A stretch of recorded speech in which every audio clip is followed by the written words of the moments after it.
AP ముఖ్యమంత్రి వైఎస్ఆర్సీపీ అధినేత YS Jaganmohan రెడ్డిపై రాయితో దాడి చేసిన విషయం రాష్ట్ర వ్యాప్తంగానే కాకుండా దేశవ్యాప్తంగా సంచలనం కలిగించిన విషయం తెలిసిందే.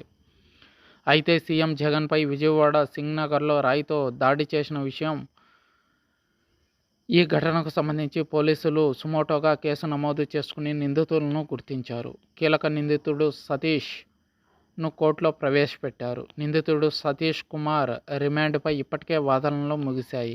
కాసేపట్లో సతీష్ రిమాండ్పై జడ్జి తీర్పు ఇవ్వనున్నారు. అయితే నిందితుడు సతీష్ రిమాండ్ రిపోర్టులో పోలీసులు సంచలన అంశాలను పొందుపరిచారు. సీఎం జగన్పై దాడి కేసులో కాల్ డేటా, సీసీ ఫుటేజ్ ద్వారా నిందితులను గుర్తించామని రిమాండ్ రిపోర్టులో పేర్కొన్నారు. ప్రత్యక్షులు సాక్ష్యం చెప్పిన ప్రకారం నిందితుడిని సతీష్ని అదుపులోకి తీసుకుని విచారించాం.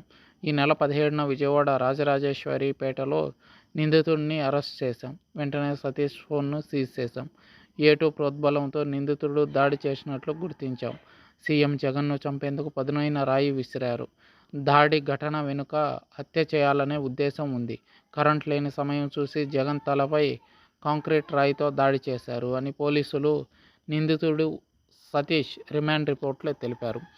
అయితే సతీష్ తరపు బంధువులు, కాలనీ వాసులు మాత్రం సతీష్ చాలా మంచి అబ్బాయి అని, అతనికి ఇలా చేయాల్సిన అవసరం ఏదీ లేదని, వైఎస్ఆర్సీపీ పార్టీ శ్రేణులు, కార్యకర్తలే ఇలాంటి డ్రామాలకు తెరలేపారని, గతంలోనూ కోడికత్తి గాయం విషయంలో కోడికత్తి శ్రీనివాసును అరెస్టు చేసి 5 సంవత్సరాలైనా బెయిల్ ఇవ్వకుండా ఇప్పటికీ జైల్లోనే ఉండేలా చూస్తున్నారని, ఇది మరో కుట్ర అని బంధువులు చెప్పుకొస్తున్నారు.